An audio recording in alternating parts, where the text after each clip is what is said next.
पाकिस्तान के, कभी युद्ध कर लेते हैं फिर समझौता कर लेते हैं, फिर युद्ध कर लेते हैं फिर समझौता कर लेते हैं। ऊपर गोली चलती रहती है, नीचे वार्ता चलती रहती है। रिश्ते बड़े अच्छे हैं, रिश्ते हमारे।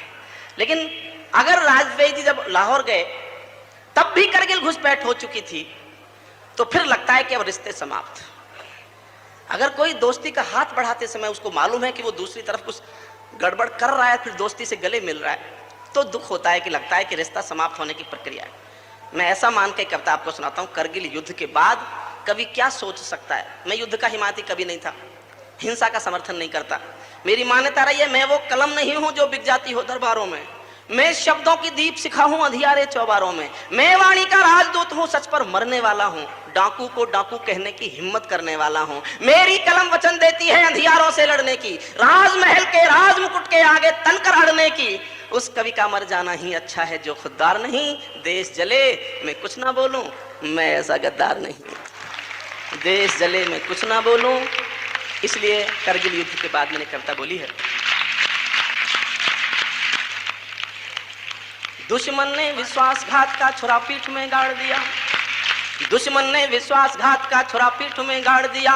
शिमला समझौते में खींचे मानचित्र को फाड़ दिया। बारूदी अंगारे लेकर सीमा रेखा लांग चुका, कसमें वादे प्यार मोहब्बत सब खूंटी पर टांग चुका। तो तुम भी घातों का निर्णय एक बार हो जाने दो, एक युद्ध सीमा रेखा के आर पार हो जाने दो, एक युद्ध सीमा रेखा के आर पार हो जाने दो। भारत सारन दहाड़ी के अरमानों की थाती है, लक्ष्मीबाई चूड़ावत के बलिदानों की थाती है, गांधी गौतम महावीर के संदेशों की धरती है, संत कबीरा गुरु नानक के उपदेशों की धरती है। सूरज सबसे पहले किरणें इस धरती को देता है, सूरज सबसे पहले किरणें इस धरती को देता है। ईश्वर भी अवतार हमेशा इस धरती पर लेता है, ईश्वर भी अवतार हमेशा इस धरती पर ले। और केवल एक गवाही काफी है ये सिद्ध करने के लिए कि ये देश कभी बहुत महान था, ये जगत गुरु था, हिंदुस्तान सारी दुनिया का गुरु था। इसको सिद्ध करने के लिए केवल एक पंक्ति पढ़ता हूं, एक गवाही इतिहास की, और आपको लगे एक गवाही से सबूत मिलता है कि हम महान थे, तो सदन के एक एक व्यक्ति की तालियां चाहूंगा सुनना है। सूरज सबसे पहले किरणें इस धरती को देता है, सूरज सबसे पहले किरणें इस धरती को देता है, ईश्वर भी अवतार हमेशा इस धरती पर लेता है। विश्व विजेता हमको मेहंदी रोली देकर चला गया, विश्व विजेता हमको मेहंदी रोली देकर चला गया। सेल्यूकस अपनी बेटी की डोली देकर चला गया, सेल्यूकस अपनी बेटी की डोली देकर चला गया। मेरे भारत का कोई भी हमलावर इतिहास नहीं, और हमारे पास किसी का मुट्ठी भर आकाश नहीं। जिन्ना ने गांधी जी से जो भी मांगा सम्मान दिया, भारत माता का बंटवारा सहकर पाकिस्तान दिया। लेकिन चंद महीनों में ही तुम मौका दिखा बैठे, कश्मीर पर हमला करके अपनी जात दिखा बैठे, कश्मीर पर हमला करके अपनी। और इतिहास पर उंगली उठाने जा रहा हूं साहब, मेरी उंगली उठती ठीक लगे तो ताली बजा देना, ठीक नहीं लगे तो मत बजाना। इतिहास पर उंगली उठाने की हिम्मत भी कर रहा हूं और कोशिश भी कर रहा हूं, सुनना है। लेकिन चंद महीनों में ही तुम मौका दिखा बैठे, कश्मीर पर हमला करके अपनी जात दिखा बैठे। नेहरू जी की एक भूल का ये अंजाम हुआ देखो, नेहरू जी की एक भूल का ये अंजाम हुआ देखो। सांप गले में पड़ा हुआ है ये परिणाम हुआ देखो, सांप गले में पड़ा हुआ है ये परिणाम हुआ देखो। हमने ढाका जीता, भारत का झंडा गड़ सकता था, दर्रा हाजी पीर जीत कर भी भारत लड़ सकता था। लेकिन हम तो ताशकंद के समझौते में चले गए, और हमारे लाल बहादुर जी दुनिया से चले गए, और हमारे लाल बहादुर जी दुनिया से चले गए। पाक धरा से मिट ही जाता मौके टाल दिए हमने, पाक धरा से मिट ही जाता मौके टाल दिए हमने। लाखों कैदी भुट्टो की झोली में डाल दिए हमने, लाखों कैदी भुट्टो की झोली में डाल दिए हमने। हम परमाणु ताकत होकर भी लाहौर गए बस में, हमने शिमला समझौते की कभी नहीं तोड़ी कसमें। फिर भी बार बार हमलों से भारत घायल होता है। जो कहना चाहता था वो सुनना। हम परमाणु ताकत होकर भी लाहौर गए बस में, हमने शिमला समझौते की कभी नहीं तोड़ी कसमें। फिर भी बार बार हमलों से भारत घायल होता है। मैं दिल्ली से पूछ रहा हूँ आखिर ये क्यों होता है, मैं दिल्ली से पूछ रहा हूँ आखिर ये क्यों होता है। उत्तर कहीं नहीं मिलता है, शर्मसार हो जाता हूँ, इसीलिए मैं कविता को हथियार बना कर गाता हूँ, इसीलिए मैं कविता को हथियार बना कर गाता हूँ। मैं दिल्ली से पूछ रहा हूँ धोखा कैसे खाया था, ये कविता मैंने दिल्ली में पढ़ी तो वाजपेयी जी खबर आई, चुप हो जा, मैं कमेटी बिठा के पता लगा रहा हूँ। मैं चुप हो गया। कमेटी की रिपोर्ट आई है, बड़ी महत्वपूर्ण रिपोर्ट है वो, सुब्रमण्यम कमेटी। 4 महीने की मेहनत है उसकी। उसको 2 काम सौंपे गए थे, घुसपैठ हुई कैसे और आगे से हो ना इसके उपाय बताओ। 4 महीने मेहनत की उन लोगों ने, बड़ा महत्वपूर्ण निष्कर्ष निकाला है। जानते हो क्या निष्कर्ष है? घुसपैठ इसलिए हुई कि निगरानी नहीं थी, और आगे से ना हो इसके लिए क्या करें? निगरानी रखो। क्या निष्कर्ष! लेकिन मेरा यह सवाल ही नहीं था साहब, मेरा सवाल कुछ और था। और आपके दिल में यह सवाल उठता हो तो ताली बजाकर इस सवाल का समर्थन करना।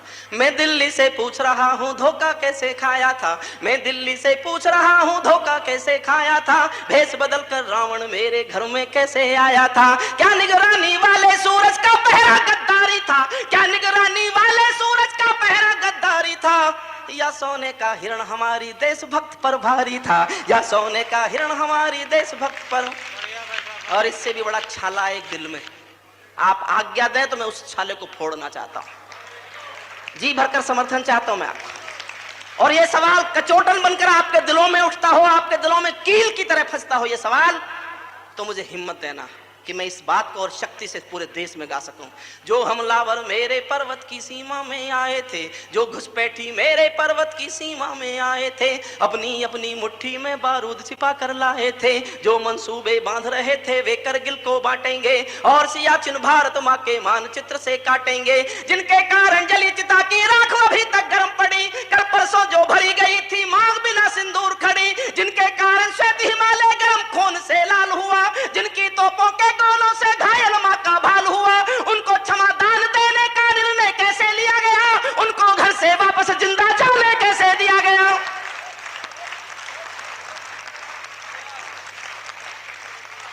यह अद्भुत युद्ध है।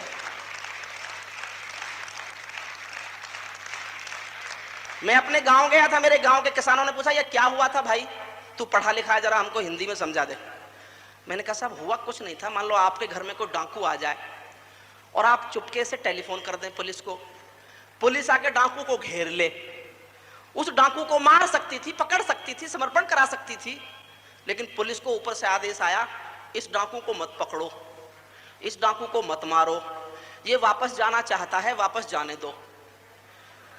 डाकू ने कहा हाँ वापस जाना चाहता हूं, लेकिन थक गया हूं, 2-4 दिन आराम करके वापस जाना चाहता हूं। तो पुलिस को खबर दी गई कि इसको आराम करके वापस जाने दो। ये करगिल युद्ध था। इसके सिवा और क्या युद्ध था? ऑपरेशन विजय मना लिया आपने, क्या जीता था? उत्तर देता हूं, एक पंक्ति में सुनना। उनको क्षमादान देने का निर्णय कैसे लिया गया, उनको क्षमादान देने का निर्णय कैसे लिया गया, उनको घर से वापस जिंदा जाने कैसे दिया गया, बिना समर्पण छोड़ दिया है मनमानी शैतानी को, राजनीति की गाली है ये सेना की कुर्बानी को, राजनीति की गाली है ये सेना की कुर्बानी को। सेना मर मर कर पाती है, दिल्ली सब खो देती है, और शहीदों के लोहू को शाही से धो देती है। मैं इस कायर राजनीति से बचपन से घबराता हूँ, इसीलिए मैं कविता को हथियार बना कर गाता हूँ, इसीलिए मैं कविता को हथियार बना कर गाता हूँ। गीत मेरी भाषा नहीं है, गीत मेरी विधा नहीं है, लेकिन जिस दिन कैप्टन मनोज तलवार का शब्द मेरा उठाया था, मैंने बहुत दूर से, इतनी भीड़ थी, बहुत दूर से बस पता चला कि शब्द जा रहा है। 2 पल को लगा कि कुछ पलकों में आंसू हैं, और किसी भी आंख में जब टेलीविजन पर शहीदों की शव यात्रा देखकर आंसू आए हों, उन आंसुओं के लिए एक छंद लिखा है मैंने। और किसी मंदिर में मुझे पूजा करनी हो और मुझे आरती याद नहीं हो, तो मैं इन पंक्तियों को पढ़ सकूं, ये कहकर मैं आपके सामने अपना श्रेष्ठतम पढ़ने जा रहा हूं।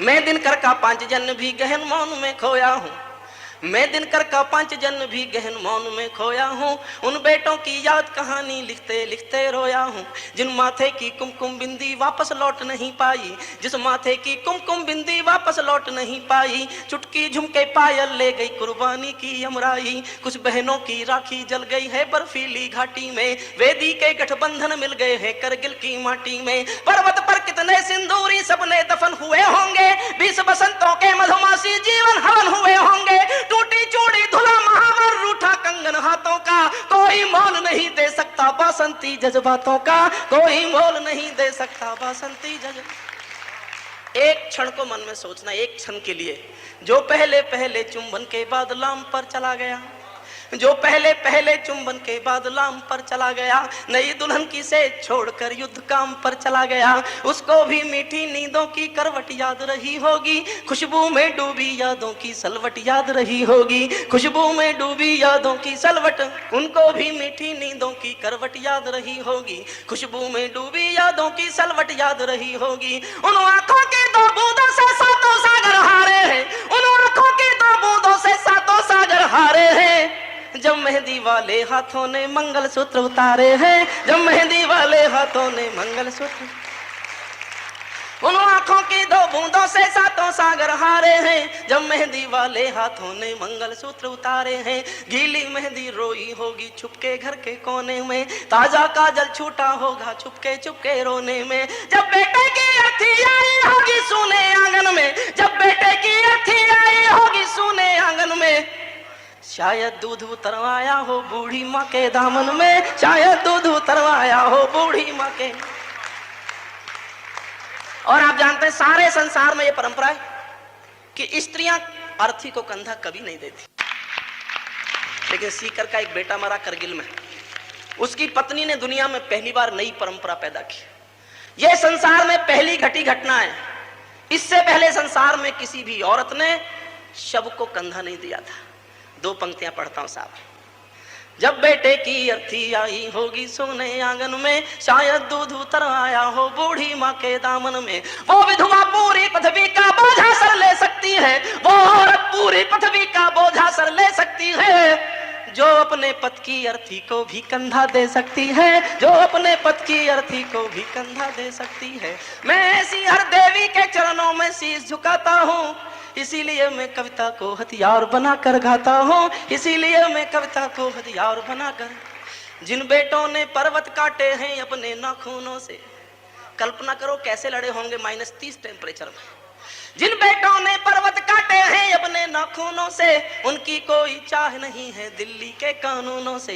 जो सैनिक सीमा रेखा पर ध्रुव तारा बन जाता है, उस कुर्बानी के दीपक से सूरज भी शर्माता है।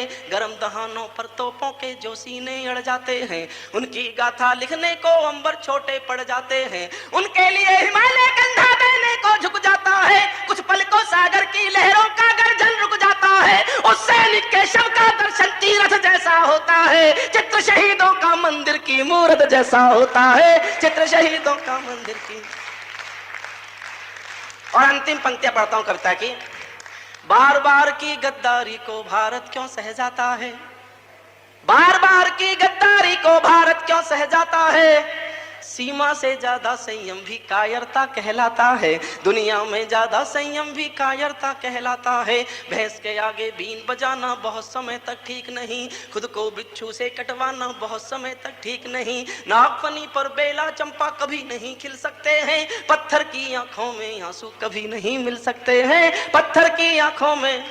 और बहुत जोश में कहना चाहता हूं, और जोश में ही प्रतिक्रिया होनी चाहिए।